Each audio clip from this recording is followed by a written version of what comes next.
नमस्कार दोस्तों, उम्मीद करता हूं कि आप सब लोग बेहतर होंगे। स्वागत एक बार फिर से आप सभी का SCS एकेडमी के यूट्यूब चैनल पर। मेरा नाम है पंकज शर्मा और दोस्तों ये समय है इतिहास की क्लास का।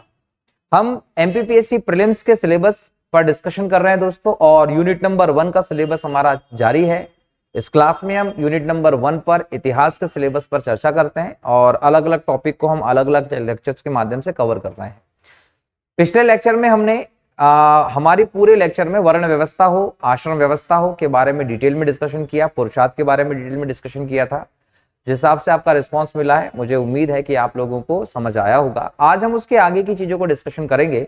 ऑलमोस्ट हमारा इतिहास का ये जो पहला यूनिट है MPPSC प्री का नए सिलेबस पर आधारित, ये खत्म होने वाला है।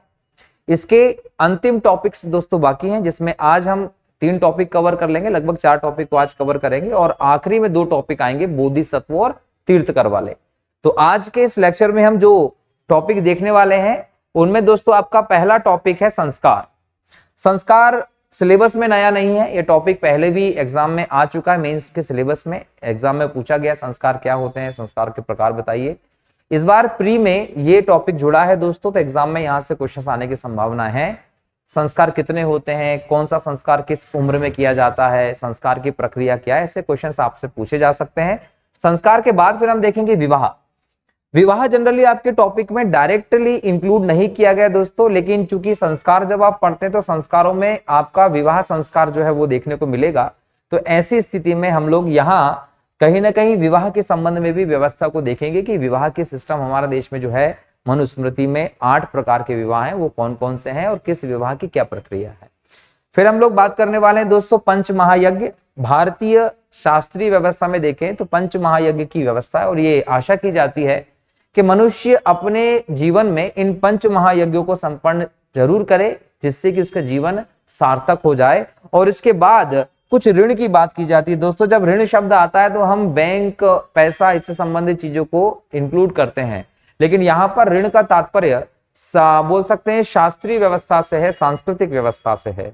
जब मनुष्य जीवन में आए हैं तो आपको 3 ऋणों को पूरा करने के बाद इस जीवन से जाना होता है, वरना आप लोगों के जो लक्ष्य हैं वो पूरे नहीं होते। तो ऋण की क्या व्यवस्था है, तो हमारे संस्कार, विवाह, पंच महायज्ञ और ऋण के टॉपिक हैं, सिलेबस के टॉपिक हैं। अच्छे से देखना है, इसके नोट्स बना लेना है दोस्तों। एग्जाम में यहाँ से सीधे क्वेश्चंस आएंगे आप लोगों को, और हम जब टेस्ट में भी इन टॉपिक्स की प्रैक्टिस करेंगे तो आप लोगों को बनने चाहिए वहां पर, ठीक है। तो चलिए शुरू करते हैं आज के इस लेक्चर को, जिसमें दोस्तों आज का आपका पहला जो टॉपिक है वो संस्कार है। जब हम संस्कार की बात करते हैं तो इसकी परिभाषा में देखना है। एग्जाम में क्वेश्चन पूछा जाता है या साधारणतः आप जीवन में किसी व्यक्ति से मिलते हैं, बातचीत होती है, तो वहां पर क्वेश्चन यही आता है कि आपके संस्कार प्रदर्शित हो रहे हैं, आपके संस्कारों में ऐसी चीज है क्या। जनरली घर पर अगर किसी की बहू है, किसी की बेटी, तो बोला जाता है कि तुम्हारे घर वालों ने ये संस्कार आपको सिखाए हैं क्या। तो बार बार ये संस्कार शब्द जो है ना वो प्रयोग किया जाता है। अब भले ही आप संस्कार शब्द को बार बार प्रयोग करते हैं और कोई भी व्यक्ति ये बोल रहा हो कि आपके संस्कारों में है, उससे पूछ लीजिए कि संस्कार होते क्या है, तो क्या पता संस्कार क्या होता है। संस्कार की सीधी सी परिभाषा आप लोगों को पता होना चाहिए। सबसे पहले तो ये कि संस्कार क्या है, तो ध्यान रखिएगा धार्मिक विधि विधान है। संस्कार क्या है, संस्कार धार्मिक विधि विधान है। क्या काम करते हैं, तो याद रखिएगा कि ये सामाजिक गुणों को उत्पन्न करने के काम आते हैं। क्या, सामाजिक गुणों को उत्पन्न करने के धार्मिक विधि विधान है संस्कार। और ये किस प्रक्रिया के माध्यम से सामाजिक गुणों को उत्पन्न करते हैं, तो आपके शारीरिक और मानसिक परिष्कार के माध्यम से। शारीरिक और मानसिक परिष्कार करेंगे, जिससे आपके सामाजिक गुण उत्पन्न होंगे, और इसको करने की जो प्रक्रिया है, जो विधि विधान है धर्म के अनुसार, वही आपके संस्कार कहलाते हैं। तो जब भी कोई पूछे कि संस्कार क्या है, तो सीधे सीधे बता दीजिए कि संस्कार धार्मिक विधि विधान है, ठीक है। जो हमें समय पे देखें तो अलग अलग व्यवस्था में अलग अलग दिए गए हैं। साधारण व्यवस्था हमारे जो हिंदू धर्म में चलती है दोस्तों, वो 16 संस्कार की व्यवस्था चलती है। जब भी आपने सुने होंगे तो आप 16 संस्कार को ही समझते हैं या सुनते हैं दोस्तों। अब दिक्कत यह है कि ये 16 संस्कार कौन कौन से हैं, ये भी हम लोगों को पता होना चाहिए। एक एग्जाम देने वाले व्यक्ति, एस्पिरेंट के तौर पर ही नहीं, यदि आप हिंदू धर्म से संबंधित हैं, हिंदू धर्म की प्रथाओं को, परंपराओं को पूरा करते हैं, फॉलो करते हैं दोस्तों, तो ये बात आप ध्यान रखिएगा कि हिंदू धर्म की इस परंपरा में संस्कारों की व्यवस्था आप लोगों को पता होना जरूरी है, ठीक है। जब हम संस्कार की व्यवस्था में जाएंगे दोस्तों, तो हम पूरे संस्कारों को अलग अलग भागों में बांटेंगे, लेकिन इसके उद्देश्य हम लोगों को पता होना चाहिए। तो उद्देश्य क्या है? नैतिक गुणों का विकास करना। मनुष्य में, मानव में, लड़का हो या लड़की, बिना किसी लैंगिक भेदभाव के नैतिक गुणों के विकास करना संस्कारों का उद्देश्य है। अब नैतिक गुण मतलब क्या? नैतिक गुण मतलब अच्छे बुरे की पहचान करने वाले, अच्छे बुरे के तर्क को समझाने वाले गुणों को विकसित करना पड़ेगा। अशुभ शक्तियों से रक्षा करना भी संस्कारों का उद्देश्य होता है। देखिए, अशुभ शक्तियों का मतलब आप जादू टोना टोटका भूत प्रेत से लगा सकते हैं। एक चीज है कि ये बुरी शक्तियां जो अलौकिक होती हैं, जो दिखती नहीं है, वो शक्तियां खराब भी हैं, अच्छी भी हैं। तो ऐसी बुरी शक्तियों से आप संस्कारों की क्रियाओं के माध्यम से बचते हैं। लेकिन इसको अगर हम सीधे तौर पर समझे दोस्तों, तो ये सामाजिक व्यवस्था से संबंधित चीज है। सामाजिक व्यवस्था में इसको कैसे देखेंगे कि अगर हम अच्छे संस्कार देंगे तो आपका बर्ताव, आपका चाल चलन, आपकी स्थिति बेहतर होगी, और बेहतर संस्कार वाले व्यक्ति के साथ फिर बेहतर चीजें घटित होती हैं।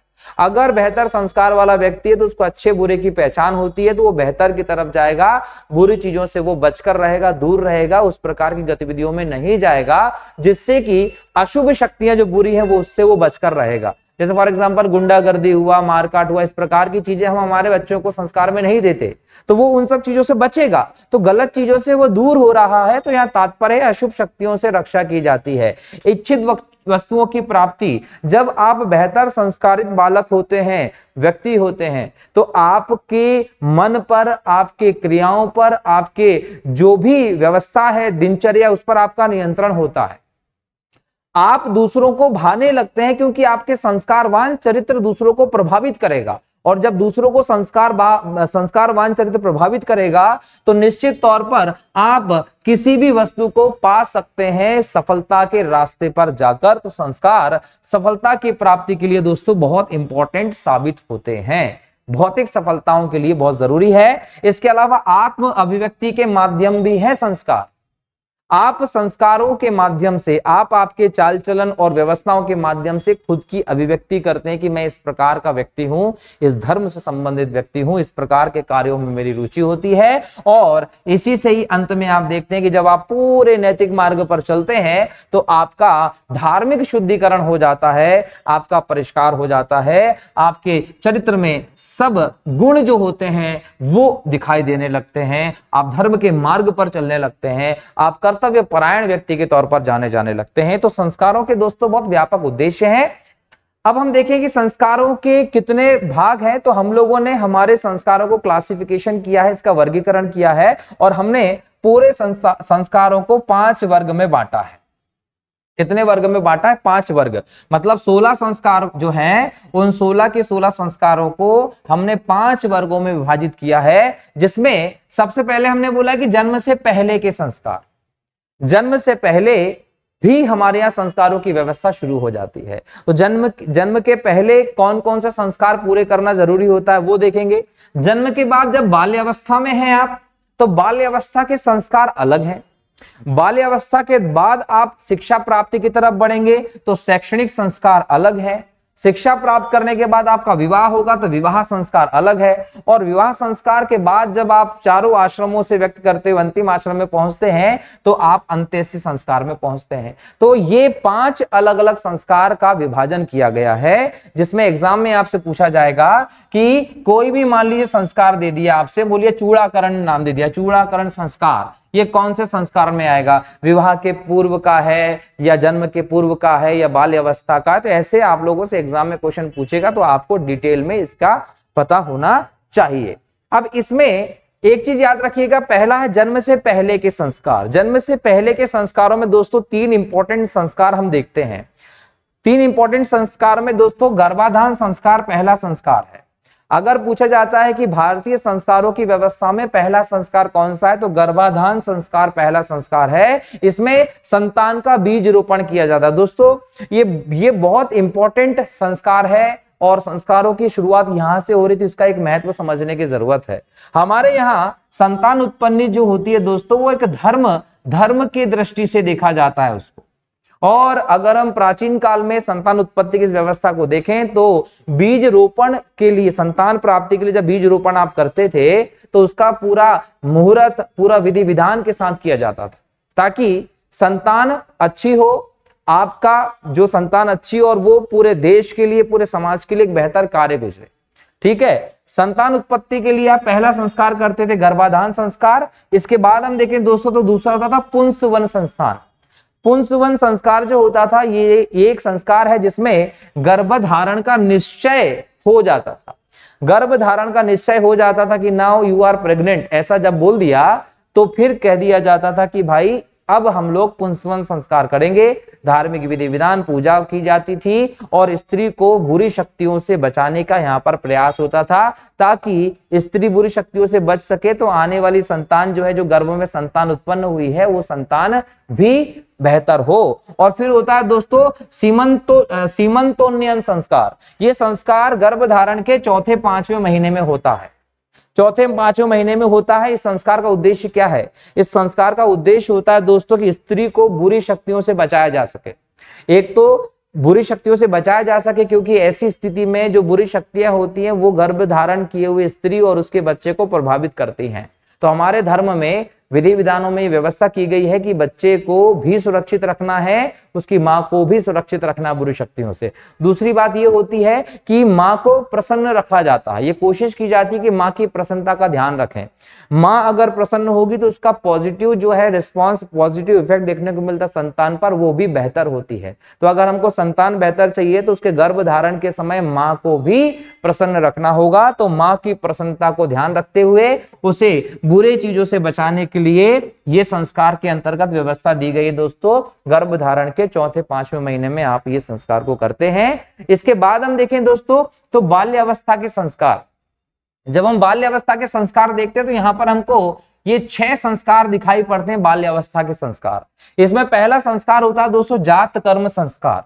जात कर्म संस्कार जो होता है ये बच्चे के जन्म के तुरंत बाद होता है। जन्म के तुरंत बाद होता है। जो नाड़ी होती है नाभि से जुड़ी, उसको काटा जाता है और बच्चे के कान में कुछ कहा जाता है, फूंक मारा जाता है, जनरली हम ये कहते हैं, लेकिन कुछ कहा जाता है। ये जात कर्म संस्कार है, जन्म के तुरंत बाद किया जाता है और हमारे हिंदू धर्म में दोस्तों बहुत इंपॉर्टेंट संस्कार के तौर पर इसे देखते हैं। क्लियर। दूसरा होता है दोस्तों नामकरण संस्कार। जब बच्चा पैदा हो चुका है, अब आप उसको घर ले आए हैं, घर लेकर आए हैं, तो जनरली इसको हम हमारी रीति रिवाजों में 10 टोन भी कहते हैं। ठीक है, तो ये 10वें 12वें दिन जन्म के पूरी व्यवस्था होती है। महिलाओं को, रिश्तेदारों को बुलाया जाता है, भजन कीर्तन गाया जाता है और बच्चे का नाम निर्धारण किया जाता है। ये नामकरण संस्कार होता है। ठीक है। इसके बाद होता है निष्क्रमण संस्कार। निष्क्रमण संस्कार क्या है? बच्चे की माँ और बच्चे को पूरे विधि विधान के माध्यम से बच्चे के जन्म के बाद जब माँ का घर में प्रवेश हुआ उसके बाद पहली बार उसको घर के बाहर ले जाया जाता है। मतलब आपका बच्चा अगर नया है, उसका जन्म हाल ही में हुआ है, तो उसको घर के अंदर आप रखते हैं लंबे समय तक। उसके बाद जब वो पहली बार घर के बाहर जाता है तो पूरे विधि विधान के साथ उसको बाहर ले जाया जाता है। उसके लिए निष्क्रमण संस्कार दोस्तों किया जाता है। उसके बाद लगभग बच्चा जब 5 से 6 महीने का हो जाता है, तो 5 से 6 महीने का जब बच्चा होता है तो उसका अन्नप्राशन संस्कार होता है। जनरली अन्नप्राशन संस्कार को लेकर हिंदू धर्म में जो मान्यता है दोस्तों, उसमें ये कहा जाता है कि ये बच्चे के मामा के द्वारा होता है। बच्चे को चांदी के चम्मच कटोरी के माध्यम से पहली बार कुछ खिलाया जाता है। तो जब पहली बार उसको कुछ खिलाया जाता है तो उस समय के संस्कार को आप अन्नप्राशन संस्कार के नाम से जानते हैं। फिर होता है दोस्तों चूड़ाकरण संस्कार। जब बच्चा 1 से लेकर 3 वर्ष की आयु में होता है तो इस बीच में कभी भी आप इसका चूड़ाकरण संस्कार करते हैं। इसको हम साधारण भाषा में मुंडन बोलते हैं और मजाकिया भाषा में बोलते हैं बच्चे को टकला कर देना, गंजा कर देने का।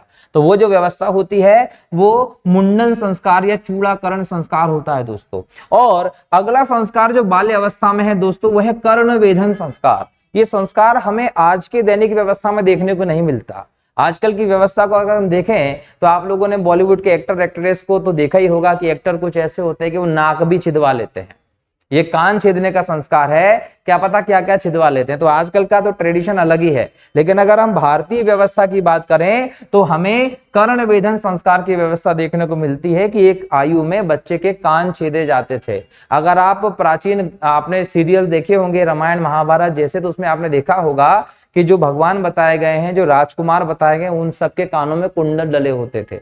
तो प्राचीन काल में कर्ण वेधन संस्कार भी एक इंपॉर्टेंट संस्कार होता है, लेकिन वर्तमान में इसको इंपॉर्टेंट नहीं माना जाता। अधिकतर लोगों का कर्ण वेधन संस्कार होता ही नहीं है, ठीक है। और एक तरीके से समाज इसको लेकर दो भागों में बढ़ता दिखाई पड़ रहा है। जनरली अगर किसी भी बालक का कान छिदा हुआ है तो कुछ लोग ये बोलने लगते हैं कि गुंडई प्रवृत्ति का है, कि गुंडे लोग कान छिदाते हैं, कान में बालियां पहनने, कुंडल पहनने का धारण करते हैं। कुछ लोगों का ये हो जाता है कि लड़की बन रहा है।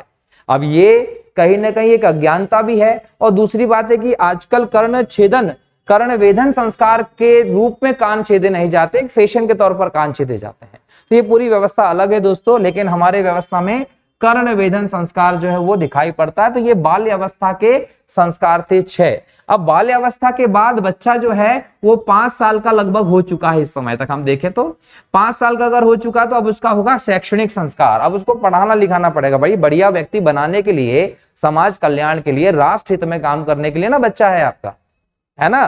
तो अगर उसके लिए है तो फिर आपको उसका शैक्षणिक संस्कार करना पड़ेगा, अच्छा उसको विद्या देनी पड़ेगी। जब शैक्षणिक संस्कार में जाएंगे तो पहला संस्कार होता है विद्या आरंभ संस्कार। 5 वर्ष की उम्र में यह किया जाता है। या तो घर परिवार के लोग करते हैं या फिर किसी पुरोहित, जो कि राज पुरोहित या कुल पुरोहित होता है, उससे करवाया जाता है। चावल के दाने बिछा दिए जाते हैं, बच्चे की उंगली से एक अक्षर लिखवाने का प्रयास किया जाता है। जैसे ही बच्चा वो अक्षर लिख देता है तो विद्या आरंभ संस्कार पूर्ण होता है और बच्चे को एजुकेशन देना शुरू कर देते हैं। लेकिन शुरू में ये पढ़ाई जो होती है ये प्रारंभिक होती है। ये पढ़ाई जो होती है ये निजी छोटी मोटी कक्का गग्गा टाइप सिखाने का काम होता है, ठीक है। उसके बाद होता है उपनयन संस्कार। उपनयन संस्कार दोस्तों ब्राह्मणों में 8 वर्ष में, मैंने पहले भी आप लोगों को बताया है। इसके बाद अगर हम देखें क्षत्रिय कुल में देखें तो इसके बारे में मिलता है 11 वर्ष। और वैश्य कुल में देखें दोस्तों तो यहां पर हम लोगों को देखने को मिलता है 12 वर्ष की उम्र में। चूंकि शूद्रों को शूद्र इसलिए कहा गया क्योंकि वो अध्ययन अध्यापन का काम नहीं करते थे, पढ़ने लिखने में उनकी कोई रुचि नहीं थी, तो वो जाते ही नहीं थे। लेकिन ऋग्वैदिक काल में शूद्रों को भी उपनयन संस्कार का अधिकार था दोस्तों, ये ध्यान रखिएगा। तो यहाँ पर तीनों वर्ण की अगर हम देखें तो 8 वर्ष, 11 वर्ष, 12 वर्ष की उम्र में उपनयन संस्कार होता था।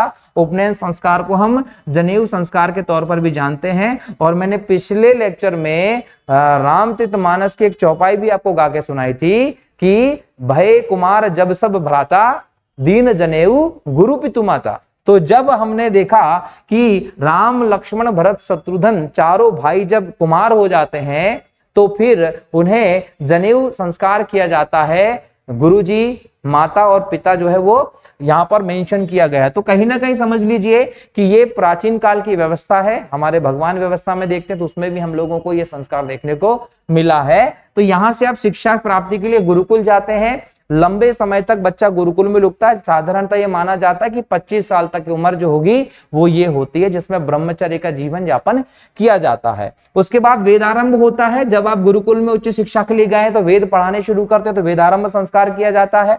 फिर केशांत या गोदान संस्कार होता है। अब ये केशांत या गोदान संस्कार क्या है दोस्तों, तो 16 साल का जब बालक हो जाता है, गुरुकुल में रहेगा, तो पहली बार उसकी दाढ़ी मुच्छी साफ कर दी जाती है। और इस समय धार्मिक प्रक्रिया के हिसाब से गाय का दान किया जाता है, इसलिए इसको गोदान संस्कार भी कहते हैं। और शैक्षणिक संस्कार में सबसे अंतिम वाला जो संस्कार है वो है समावर्तन संस्कार। जब 25 साल की उम्र हो जाती है और बालक की शिक्षा पूर्ण हो जाती है गुरुकुल में, तो वो गुरुकुल से वापस लौटता है। तो गुरुकुल से वापस लौटने के लिए जो संस्कार किया जाता है वो समावर्तन संस्कार होता है दोस्तों। तो ये इंपॉर्टेंट संस्कार हम लोगों ने यहाँ देखे शैक्षणिक के। तो शैक्षणिक संस्कार हम लोगों ने यहाँ 1, 2, 3, 4, 5 देखे। 6 हम लोगों ने बाल्य अवस्था के संस्कार देखे, 11 हो गए। और 3 संस्कार हम लोगों ने देखे हैं जन्म के पहले के, तो 14 हो गए। अब इसके बाद देखिए नेक्स्ट अगर हम संस्कार की बात करें तो एक होता है विवाह संस्कार, ये हो गया आपका 15वां, ठीक है। और एक होता है अंत्येष्टि या अंतिम संस्कार, ये अंतिम संस्कार हो गया आपका 16वां संस्कार। तो ऐसे भारतीय धर्म व्यवस्था में जो संस्कार बताए गए हैं दोस्तों वो 16 हैं, जिसमें गर्भाधारण संस्कार पहला होता है और अंतिम संस्कार अंतिम होता है। तो ये हम लोगों ने संस्कारों की समस्त व्यवस्था को यहाँ देख लिया। एक एक चीज को नोट कर लीजिएगा, जो चीज बोली गई है वो भी और जो चीज लिखी हुई है वो भी, बराबर। अब हम देखते हैं अगला टॉपिक। अगला टॉपिक है आपका दोस्तों विवाह। विवाह एक इंपॉर्टेंट संस्कार है दोस्तों। अगर आप आपके जीवन में जो 3 इंपॉर्टेंट ऋण हैं जिनको हम आगे पढ़ने वाले उनको पूरा करना चाहते हैं तो विवाह का यहाँ पर इंपॉर्टेंस होता है। लेकिन जनरली विवाह क्या है ये समझना है। हर एक व्यक्ति को अपने जीवन में विवाह करना होता है, कुछ लोग नहीं भी करते हैं, नहीं करते हैं वो कलाम साहब बन जाते हैं, बुद्ध हो जाते हैं। बुद्ध ने जब घर छोड़ दिया उसके बाद देखिए आप किस स्थिति में रहे, वो कलाम जैसे व्यक्तित्व के तौर पर, स्वामी विवेकानंद जैसे व्यक्तित्व के तौर पर उभरते हैं। लेकिन विवाह किया भी है तो भी आप बड़े आदमी बन सकते हैं, कोई दिक्कत नहीं, तो विवाह से भागना नहीं है। लेकिन यहाँ समझिए कि विवाह है क्या। तो मैं ये कहता हूं समाजशास्त्री परिभाषा में विवाह क्या है। विवाह यह है कि संबंधों को सामाजिक स्वीकृति, याद रखिएगा कि आपके संबंधों को जो सामाजिक स्वीकृति प्रदान करना है, उस सामाजिक स्वीकृति के लिए आप क्या करते हैं, विवाह करते हैं। अगर आप किसी लड़का लड़की को बिना शादी के घूमते देखेंगे, उनको किसी भी प्रकार का सहवास या बाकी सब गतिविधियों में देखेंगे, तो वो हमारे सामाजिक व्यवस्था के हिसाब से गलत माना जाता है। और वही लड़का लड़की की अगर शादी कर दीजिए तो फिर उन पर कोई उंगली क्वेश्चन मार्क करने वाला नहीं होता। इसका मतलब सिंपल यही है कि विवाह क्या है। विवाह यह है कि आपके संबंधों को सामाजिक स्वीकृति मिल जाती है और फिर आपकी जो व्यवस्थाएं आप उनको चलाना चालू कर देते हैं। तो विवाह क्या है, आपके संबंधों को सामाजिक स्वीकृति देने की एक प्रक्रिया है। और भारतीय हिंदू व्यवस्था के हिसाब से देखें तो आपका एक इंपॉर्टेंट संस्कार भी होता है। दोस्तों ये ध्यान रखिएगा। जब हम विवाह के प्रकार की बात करते हैं दोस्तों, तो मनुस्मृति एक इंपॉर्टेंट ग्रंथ है इस संदर्भ में। कानून संहिता है जिस पर भारत की हिंदू संहिता जो है कानून की वो निर्भर करती है। तो मनुस्मृति जो है दोस्तों एक न्याय संहिता के तौर पर आप इसे देखते हैं, जिसमें कहा गया कि विवाह के 2 भाग हैं, प्रशंसनीय विवाह और निंदनीय विवाह, और टोटल 8 प्रकार के विवाह हैं। तो एग्जाम में क्वेश्चन पूछेगा कि 8 प्रकार के विवाह होते हैं, ये कहां पर लिखा गया है। तो 8 प्रकार के विवाह हैं, इस बात की जानकारी हमें मिलती है मनुस्मृति से। इन 8 प्रकार के विवाहों को हमने 4-4 करके 2 भागों में बांटा हुआ है। 4 पहले विवाहों को प्रशंसनीय विवाह कहते हैं, जो समाज के द्वारा स्वीकृत होते हैं, जो देवताओं में प्रचलित रहे हैं। और निंदनीय विवाह होते थे, जो राक्षसों के विवाह रहे हैं, जो जनरली समाज के द्वारा स्वीकृति प्राप्त नहीं होते।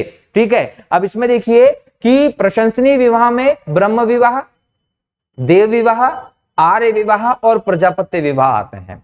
अगर हम यहाँ पर ब्रह्म विवाह की बात करें दोस्तों, तो ये बोला जाता है कि समान वर्ण में सुयोग्य वर्ण देखकर शादी की जाती है। मतलब आप देखेंगे कि कन्या का जो पिता होगा वो अपने समान वर्ण में योग्य वर देखेगा और उसकी शादी कर देंगे, तो ब्रह्म विवाह होगा।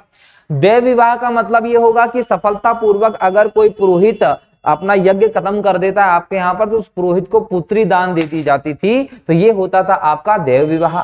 आर्य विवाह क्या होता था दोस्तों, तो आर्य विवाह एक ऐसा विवाह था जिसमें एक जोड़ी बेल कन्या पक्ष को दिया जाता था। देखिए अगर हम नया सिस्टम देखें तो नया सिस्टम एक कुरीति समाज की दहेज जो कानून अपराध है, कहीं ना कहीं ये दहेज का सिस्टम क्या शो करता है दोस्तों, दहेज का सिस्टम शो करता है कि जिस भी लड़के से लड़की की शादी की जा रही है वो नाकारा निकम्मा है, वो अपने आप में सक्षम नहीं है कि वो आने वाली लड़की को खुश रख सकता है या उसकी आवश्यकताओं को पूरी कर सकता है। इस बात पर लड़की के माता पिता को संदेह है और उस संदेह की दृष्टि से लड़की के माता पिता लड़के को अपनी लड़की को दे रहे हैं बोलकर धन देते हैं, संसाधन देते हैं। उनको ऐसा लगता है कि जिस लड़के से वो अपनी लड़की की शादी करा रहे हैं वो काबिल नहीं है, आने वाले समय में वो मेरी बेटी को क्या पता खुश रख पाएगा नहीं रख पाएगा, इसलिए दहेज दे दो ताकि बेटी खुश रह सके। उनको शायद ऐसा लगता है कि उनके द्वारा दिए जाने वाली सामग्री आजीवन बेटी के साथ चल सकती है। तो 5 लाख 10 लाख 15 लाख 20 लाख जो दे दिया जाता है पैसा, वो पैसा एक प्रकार से क्या है, उस व्यक्ति की बोल सकते हैं नकारा जाता है उस व्यक्ति को, काबिलियत को, जिसके साथ उस लड़की की शादी की जा रही है। एक नकारात्मक अवधारणा है दहेज। तो अगर दहेज सिस्टम चल रहा है, कानून अपराध है, तो आज के सिस्टम में क्या होता है कि लड़का पक्ष जो होता है, लड़का पक्ष जो होता है वो लेता है और लड़की पक्ष देता है दहेज। लेकिन पहले ऐसा नहीं होता था। पहले क्या होता था, जब विवाह किया जाता था, कहीं कहीं पर इसको आर्ष विवाह भी कहा जाता है। इस विवाह के तहत क्या होता है कि कन्या पक्ष को वर पक्ष एक जोड़ी बैल देता था, है ना, लड़का वाला लड़की वाले को एक जोड़ी बैल देता था यहां पर विवाह के समय पे, याद रखिएगा। अगला होता था प्रजापत्य विवाह। दोस्तों प्रजापत्य विवाह जो है वो ब्रह्म विवाह के समान ही एक विवाह था, जिसमें योग्य वर देखकर शादी कर दी जाती थी। ब्रह्म विवाह में समान वर्ण में योग्य वर देखकर शादी करने की व्यवस्था थी, और प्रजापत्य विवाह में समान वर्णों को थोड़ा सा पीछे कर दिया गया और योग्य वर देखकर शादी करने की व्यवस्था प्रजापत्य विवाह में चलती थी। मतलब यहां पर वर जो होना चाहिए वो योग्य होना चाहिए था। तो ये तो प्रशंसनीय विवाह थे। अब निंदनीय विवाह की बात कर लेते हैं। निंदनीय विवाह में पहला होता है दोस्तों आसुर विवाह, आसुर या असुर विवाह।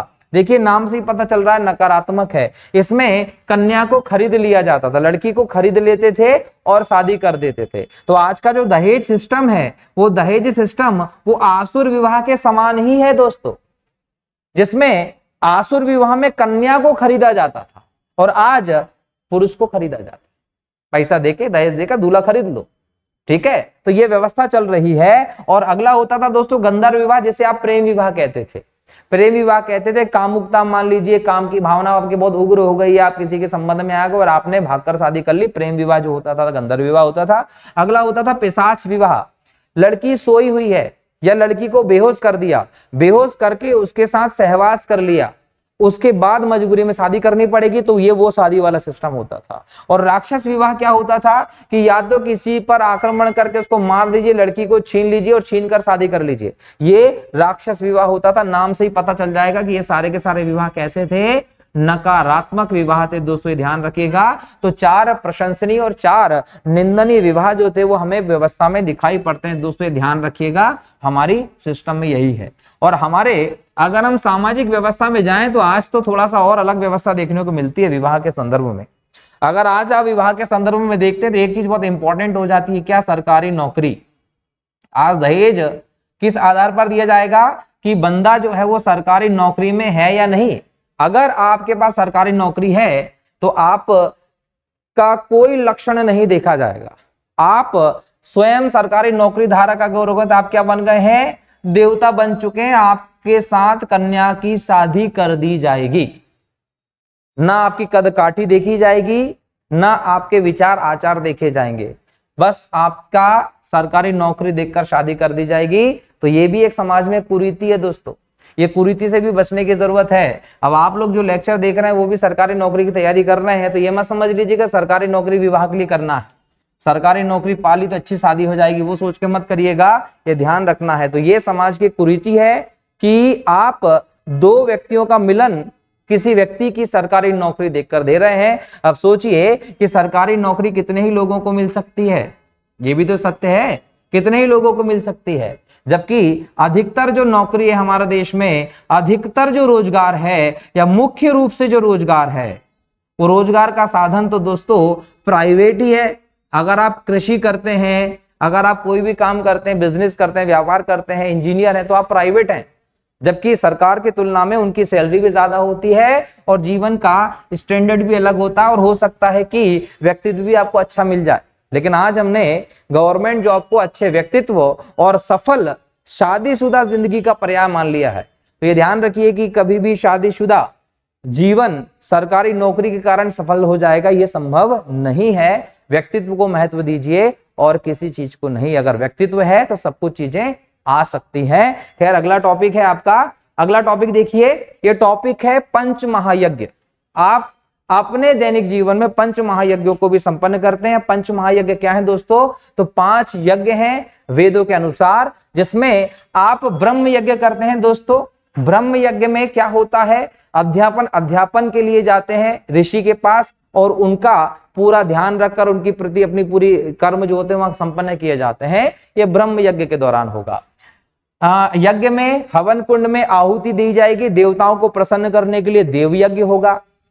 पितरों के प्रति पितरों का तर्पण जो किया जाता है वो पितृ यज्ञ के अंतर्गत होता है दोस्तों। पितृ यज्ञ, पितरों का तर्पण किया जाता है। देखिए मरने के बाद या तो आपको वैकुंठ प्राप्त हो जाएगा अगर आपके कर्म बहुत शानदार रहे हैं, जो कि आजकल किसी के नहीं होते। तो अगर आपके कर्म बहुत शानदार हैं तो आपको क्या मिलेगा? वैकुंठ धाम, स्वयं श्री विष्णु हरि आपको अपने अंदर विलीन कर लेंगे। अब आपका पुनर्जन्म नहीं होगा। ये पुनर्जन्म और मरण के समस्या से आप निकल जाओगे यदि आपको वैकुंठ मिल गया। अब मान लीजिए आपके कर्म अधिकतर के नहीं होते, मैं सत्य कह रहा हूं ये बात। तो ऐसे में अब आपके साथ 2 चीजें होंगी, या तो आप भूतलोक में बैठे होगे या आपका पुनर्जन्म हो जाएगा। अब आप पुनर्जन्म करके दूसरे प्राणी के तौर पर जिंदा हो चुके, मगरमच्छ बन गए, सांप बन गए, बिच्छू बन गए, गाय बन गए, बैल बन गए, जो भी बन जाओ, तो उस रूप में आप आपके कर्म फल भोगोगे कि भोगोगे? अब वैसे तो आपको भोगना है, लेकिन अब आप अगर वेटिंग लिस्ट में चले गए तो मसला हो जाएगा कि आपके कुछ कर्मों का हिसाब हुआ ही नहीं है। अब आपके कर्मों का हिसाब नहीं हुआ तो आप वेटिंग लिस्ट में है ना, कि मुझे पुनर्जन्म मिलेगा कि मुझे उधर जाना है श्री हरि के पास। तो अब कर्मों का हिसाब नहीं, आप वेटिंग लिस्ट में है। तो वेटिंग लिस्ट में अगर आप बैठे हैं तो फिर आपके हिसाब किताब के लिए ध्यान रखा जाएगा कि आपके वंशज आपका श्राद्ध कर रहे कि नहीं कर रहे, तर्पण कर रहे कि नहीं कर रहे। जब वो कर्मकांड करेंगे तो फिर आपके हिसाब किताब की डायरी कंप्लीट हो जाएगी, फिर तय कर ली जाएगा कहां भेजे जाएंगे। तो ऐसे में पितरों का तर्पण करना बहुत जरूरी होता है। श्राद्ध आदि का कार्यक्रम इसीलिए किया जाता है, ये भी ध्यान रखिएगा। तो पितृ यज्ञ बहुत इंपॉर्टेंट यज्ञ होता है, वरना आपके पूर्वज वेटिंग लिस्ट में बैठे रहेंगे और फिर बोलेंगे कि पितृ दोष लग रहा है। अरे भाई, वेटिंग लिस्ट में जो बैठा है परेशान है ना, तो वो दोष तो लगाएगा ही तुम लोगों को कि तुम उसको परेशान कर रहे हो। इसलिए पितृ यज्ञ बहुत इंपॉर्टेंट होता है। वैसे ही होता है वैश्वदेव यज्ञ, इसको हम आधुनिक समय में भूत यज्ञ भी कहते हैं ना। चींटी को आटा डालिए, कुत्ते को खाना दीजिए, भूखे को भोजन कराइए, ये पुण्य कमाए जाते हैं, भूत यज्ञ होता है ना। एक होता है अतिथि यज्ञ, जिसको मनुष्य यज्ञ भी कहते हैं। आप अतिथि सत्कार किया जाता है, अतिथि का सत्कार करिए। अतिथि भगवान का स्वरूप माना जाता है, तो अतिथि सत्कार करना, उसको खाना खिलाना, शानदार उसकी आओ भगत करना अतिथि यज्ञ में होता है। तो भारतीय व्यवस्था में 5 प्रकार के यज्ञ जो है वो इस प्रकार से दिखते हैं। और नेक्स्ट आपका टॉपिक है दोस्तों ऋण। ऋण अंत में इसलिए बता रहा हूं क्योंकि ऋण ही है जिसको आप जब तक नहीं पूरा कर लोगे तब तक मोक्ष की प्राप्ति नहीं होगी। कितने ऋण दिए गए हैं? 3 ऋण दिए गए हैं, पितृ ऋण, ऋषि ऋण और देव ऋण। पितृ ऋण से मुक्ति पाना है तो संतान उत्पन्न करिए, पितृ ऋण से मुक्त हो जाइए। ऋषि ऋण का मतलब अपने पुत्र को शिक्षित कर लीजिए, ऋषि ऋण से मुक्त हो जाएंगे। और देव ऋण का मतलब धार्मिक अनुष्ठान करिए, यज्ञ करिए, तो आप देव ऋण से मुक्त हो जाएंगे। जो भी व्यक्ति इन तीनों ऋणों को पूर्ति कर देता है उसका जीवन सफल माना जाता है, वो मोक्ष का अधिकारी हो जाता है। तो हमने देखा कि भारत का जो साहित्यिक व्यवस्था है, भारत का जो अनुष्ठान व्यवस्था है, भारत की जो हमारी एक परंपरा है वो बहुत विस्तृत है। हमने आज के इस लेक्चर में 16 संस्कारों की भी बात की, हमने आज के इस लेक्चर में पंच महायज्ञों की भी बात की, हमने आज के इस लेक्चर में ऋणों की भी बात की। और तो और इन पूरी चीजों को डिस्कशन जब हम करते हैं तो हम लोगों को ये समझ में आ जाता है कि सभी चीजें एक दूसरे से कनेक्टेड हैं। हमें इन चीजों की जानकारी दोस्तों नहीं है जो होनी चाहिए, क्योंकि आप धर्म व्यवस्था के तहत अगर जानकारी नहीं रखते हैं तो एक ये भी आपकी कमी होगी। तो मेरी कोशिश ये होती है कि हर एक टॉपिक को न केवल एजुकेशन की दृष्टि से बल्कि एक सामान्य ज्ञान की दृष्टि से भी मैं आपको बताऊं। क्लियर? तो आशा करता हूं कि आपको समझ में आ रहा होगा, आप एंजॉय कर रहे होंगे। अब एक लेक्चर और हमारा होगा यूनिट नंबर 1 का, जिसमें हम लोग बोधिसत्व के बारे में बात करेंगे, तीर्थकर के बारे में बात करेंगे, फिर हमारा यूनिट 1 कंप्लीट हो जाएगा। जिन लोगों ने अभी ये लेक्चर पहली बार देख रहे हैं हमारा, तो याद रखिए हम लोग लगातार लेक्चर डाल चुके हैं पहले लेक्चर से यहां तक, तो आपको सभी चीजें कंप्लीट करनी होगी, ठीक है। तो जब तक आप पूरी चीजों को नहीं करेंगे तो ये यूनिट खत्म नहीं होगा। तो सारे लेक्चर्स को देख लीजिएगा प्लेलिस्ट के अंतर्गत, ठीक है। मिलता हूं अगले लेक्चर में नए टॉपिक को लेकर, तब तक के लिए बहुत बहुत शुक्रिया। जय हिंद, जय भारत, वंदे मातरम, जय श्री राम।